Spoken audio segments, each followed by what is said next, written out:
आप safety manager के interview के लिए जाते हो तो वो ऑर्गेनाइजेशन कौन सा है जिसके लिए जो है आप इंटरव्यू के लिए जा रहे हो, उसके मुताबिक जो है आपको यहाँ पर सवाल पूछे जाते हैं। यानी कि वो जो कंपनी है वो कंस्ट्रक्शन की है क्या, ऑयल एंड गैस कंपनी है क्या, या फिर कोई पावर प्लांट है क्या, या फिर पेट्रोकेमिकल इंडस्ट्री है क्या। तो जो इंडस्ट्री रहेगी उसी के मुताबिक जो है आपको वहां पर जो है सेफ्टी है। तो सबसे पहला क्वेश्चन है कि वेरियस टाइप के जो एक्सीडेंट होते हैं उसको कैसे प्रिवेंट किया जा सकता है। अब ये जो क्वेश्चंस है ये मेघा इंजीनियरिंग एंड इंफ्रास्ट्रक्चर जो कंपनी है वहां पर सेफ्टी मैनेजर के इंटरव्यू के वक्त पूछा गया था।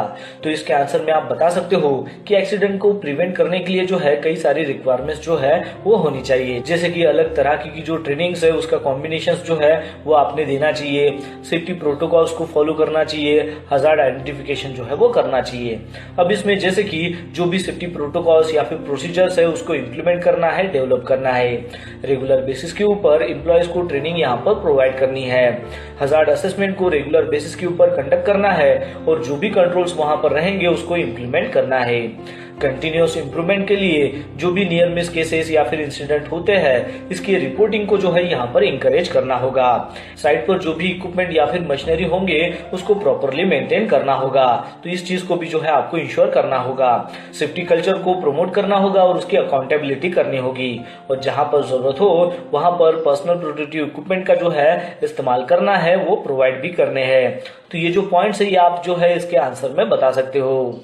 फिर उसके बाद का क्वेश्चन है कि सेफ्टी मैनेजमेंट की स्किल के स्टेप्स क्या है। अब ये जो क्वेश्चंस है ये Megha engineering and infrastructure company में सेफ्टी मैनेजर के इंटरव्यू के वक्त पूछा गया था। तो इसके आंसर में आप बता सकते हो कि सेफ्टी मैनेजमेंट के लिए जो की स्किल है उसमें आते हैं risk assessment, hazard identification, incident investigation, training और कम्युनिकेशन। तो ये जो पॉइंट्स है आप इसके आंसर में बता सकते हो। फिर उसके बाद का क्वेश्चन है कि टनल्स में अलग तरीके के जो हजार्ड्स जो प्रेजेंट होते हैं वो क्या है।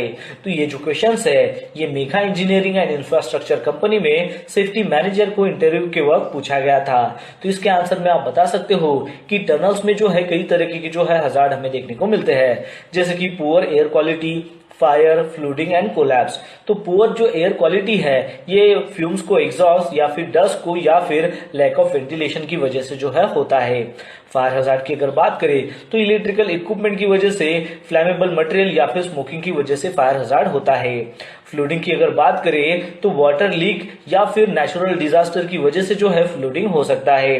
फिर उसके बाद जो कोलैप्स हजार्ड है वो अनस्टेबल ग्राउंड या फिर स्ट्रक्चरल जो इश्यूज है उसके कारण कोलैप्स हजार्ड हो सकता है। फिर उसके बाद जो है अदर हजार्ड जो है वो भी टनल्स में हमें देखने को मिलते हैं, जैसे कि नॉइज हो, वाइब्रेशंस हो और लिमिटेड विजिबिलिटी हो। तो ये जो पॉइंट्स है ये आप इसके आंसर में जो है इंक्लूड कर सकते हो। फिर उसके बाद का क्वेश्चन है कि एक्सीडेंट और इंसिडेंट रेट को आप कैसे कैलकुलेट कर सकते हो। तो ये जो सवाल है ये Megha engineering and infrastructure company में सेफ्टी मैनेजर को इंटरव्यू के वक्त पूछा गया था। तो इसके आंसर में आप बता सकते हो कि एक्सीडेंट और इंसिडेंट रेट को कैलकुलेट करने के लिए जो है एक फार्मूला आता है जो होता है number of incidents divided by total number of hours work. तो यहाँ पर जो है आपको जो भी स्पेसिफिक टाइम पीरियड है, जैसे कि 1 साल हो, 2 साल हो, तो वो जो स्पेसिफिक टाइम पीरियड है उसमें कितने नंबर ऑफ एक्सीडेंट या फिर इंसिडेंट हुए थे ऐसा डाटा जो है आपको कलेक्ट करना होगा। फिर उसके बाद जो है आपको यही जो स्पेसिफिक टाइम पीरियड है जो आपने यहाँ पर सिलेक्ट किया है 1 साल या फिर 2 साल, तो उस सेम टाइम पीरियड में जो है कितने total number of hours work वहां पर हुए हैं उसको आपको डिटरमाइन करना है। अब ये दोनों डाटा मिलने के बाद जो है आपको नंबर ऑफ इंसिडेंट को डिवाइड करना है टोटल नंबर ऑफ वर्क से, ताकि हमें इंसिडेंट रेट मिल सके। फिर उसके बाद जो है आपको इंसिडेंट रेट को 2 लाख से जो है मल्टीप्लाई करना है, ताकि आपको इंसिडेंट रेट जो है पर 100 फुल टाइम जो एम्प्लॉयज रहेंगे वो आपको यहाँ पर मिल जाएगा। और जो आपको यहाँ पर आंसर मिलेगा उस इंसिडेंट रेट को आप यहाँ पर कंपेयर कर सकते हो इंडस्ट्री का जो बेंचमार्क है उसके साथ में, ताकि आप यहाँ पर डिटरमाइन कर सको कि ये यहाँ पर हाई है या फिर लो है। फिर उसके बाद का क्वेश्चन है कि हिराची ऑफ कंट्रोल्स क्या है। अब ये जो सवाल है ये Megha engineering and infrastructure company में सेफ्टी मैनेजर को इंटरव्यू के वक्त पूछा गया था। तो इसके आंसर में आप बता सकते हो कि हिराची ऑफ कंट्रोल जो है एक ऐसी सिस्टम है जहां पर वर्क प्लेस का जो हजार्ड्स है उसको यहाँ पर मिनिमाइज या फिर एलिमिनेट किया जाता है। अब ये जो है एक सिस्टमैटिक अप्रोच है जहां पर वर्क प्लेस का जो हजार्ड है उसको कंट्रोल किया जा सकता है। अब ये जो हिराची ऑफ कंट्रोल्स है इसमें 5 लेवल्स होते हैं। तो इसमें आता है elimination, substitutions, engineering control, administrative control और पर्सनल प्रोटेक्टिव इक्विपमेंट। अब इसका जो है मेन गोल ये होता है कि जो भी हजार्ड्स होते हैं उसको एलिमिनेट करना या फिर रिड्यूस करना, वो भी लोवेस्ट पॉसिबल लेवल पर।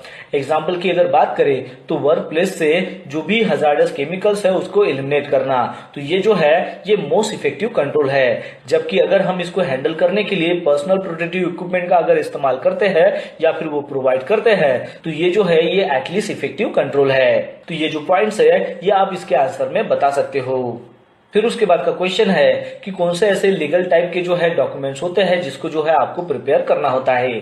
तो ये जो सवाल है ये लिया एसोसिएट साउथ एशिया कंपनी में सेफ्टी मैनेजर को इंटरव्यू के वक्त पूछा गया था। तो इसके आंसर में आप बता सकते हो induction training record, safety committee meeting reports, mock drill reports, job training record जैसे कि work at height, hot work, confined space, LOTO, excavation, PP का यूजेस करना, इसकी चेकलिस्ट, स्टैट्यूटरी जो भी रिपोर्ट्स है जैसे कि tools and tackles, fire fighting equipment inspection record, vehicle inspection record और अदर जो भी इंस्पेक्शन है वो, ELCB, emergency alarm inspection report, machine guarding inspection report etcetera. तो ये जो सारे लीगल डॉक्यूमेंट्स है इसको जो है प्रिपेयर करना होता है। तो ये जो है आप इसके आंसर में बता सकते हो। फिर उसके बाद का क्वेश्चन है कि कंजेशंस या फिर बिजी जो ट्रैफिक जोन है वहां पर हाउसकीपिंग को आप कैसे इंप्रूव कर सकते हो। अब ये जो क्वेश्चंस है ये लिया एसोसिएट्स में सेफ्टी मैनेजर के इंटरव्यू के वक्त पूछा गया था। तो इसके आंसर में आप बता सकते हो पीरियोडिक इंटरवल में जो है आप इसकी हाउसकीपिंग कर सकते हो। तो इसकी मदद से जो है आप यहाँ पर हाउसकीपिंग को इंप्रूव कर पाओगे। फिर उसके बाद का क्वेश्चन है कि प्रोएक्टिव सेफ्टी कल्चर के अप्रोच के लिए कोई इनिशिएटिव या फिर इनोवेटिव आइडियाज है क्या आपके पास। तो ये जो क्वेश्चन है ये लिया एसोसिएट में सेफ्टी मैनेजर को इंटरव्यू के वक्त पूछा गया था। तो इसके आंसर में आप बता सकते हो कि ऐसे कई सारे आइडियाज है जिसकी मदद से सेफ्टी कल्चर को इम्प्लीमेंट किया जा सकता है, सेफ्टी को इम्प्रूव किया जा सकता है। लेकिन ये तभी पॉसिबल है जब मैनेजमेंट का सपोर्ट साथ में हो, साथ ही साथ इंप्लॉयज का बिहेवियर अच्छा हो। फिर उसके बाद का क्वेश्चन है कि एक्सीडेंट इन्वेस्टिगेशन और रिपोर्टिंग के बारे में बताइए। तो ये जो सवाल है ये लिया एसोसिएट में सेफ्टी मैनेजर को इंटरव्यू के वक्त पूछा गया था। तो इसके आंसर में आप बता सकते हो कि हर एक जो इंसिडेंट है उसको रिकॉर्ड करना है, साथ ही साथ हर एक जो इंसिडेंट है उसके लिए कापा जो प्रोसेस है उसको फॉलो करना है, यानी कि करेक्टिव एक्शन और प्रिवेंटिव एक्शन जो है वो लेनी है। सभी एम्प्लॉय के बीच में नियर मिस रिपोर्टिंग का जो कल्चर है उसको डेवलप करना है। सभी जो अनसेफ पैक या फिर अनसेफ कंडीशंस है उसको रिपोर्ट करना है और वो किस रीजन की वजह से होते हैं तो यहाँ पर जो है उसके ऊपर कंसर्न एक्शन लेना है। एक्सीडेंट इन्वेस्टिगेशन जो है वो आप कर सकते हो वाइवा एनालिसिस के थ्रू, फिशबोन एनालिसिस के थ्रू या फिर डिफरेंट जो एनालिसिस है उसके मदद से। तो ये जो सारे पॉइंट्स है ये आप इसके आंसर में बता सकते हो।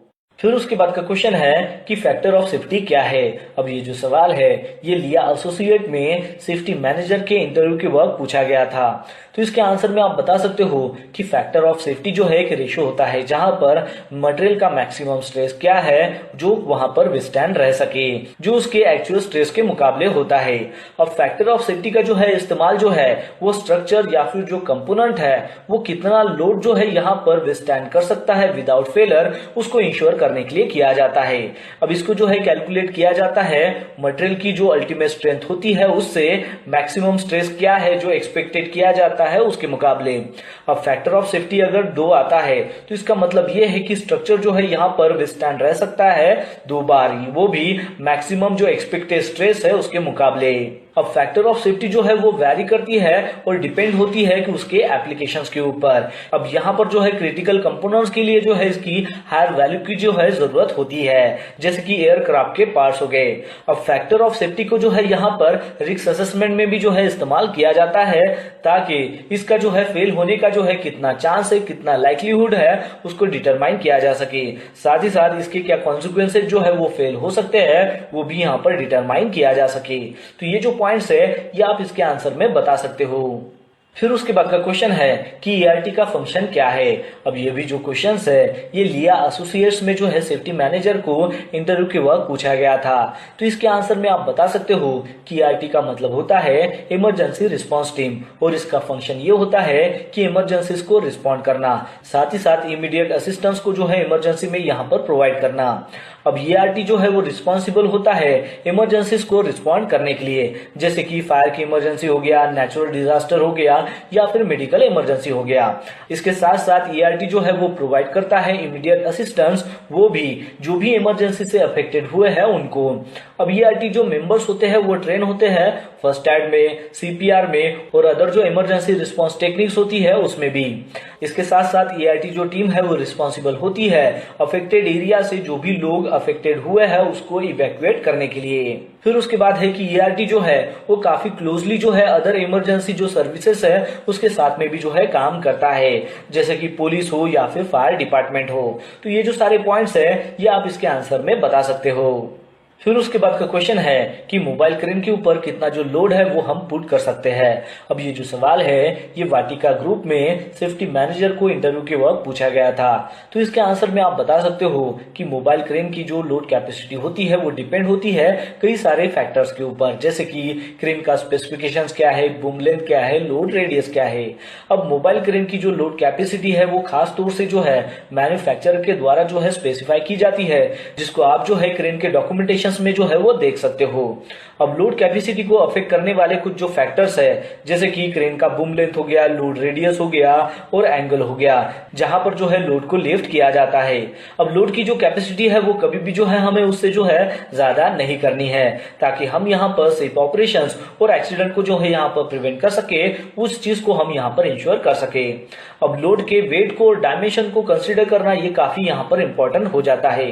इसके साथ साथ एडिशनल फैक्टर्स को भी जो है हमें यहाँ पर कंसिडर करना होता है, जैसे कि विंड स्पीड या फिर अनइवन ग्राउंड कंडीशंस को। अब क्रेन का जो है रेगुलर इंस्पेक्शन और मेंटेनेंस करना जो है ये काफी जरूरी होता है, ताकि हम लोड कैपेसिटी को जो है यहाँ पर एक्यूरेट और सेफ जो है यहाँ पर रख सके। तो ये जो सारे पॉइंट्स है ये आप इसके आंसर में बता सकते हो। फिर उसके बाद का क्वेश्चन है कि मोबाइल क्रेन को यूज करने से पहले आपने क्या करना चाहिए। अब ये जो क्वेश्चन है ये वाटिका ग्रुप में सेफ्टी मैनेजर को इंटरव्यू के वक्त पूछा गया था।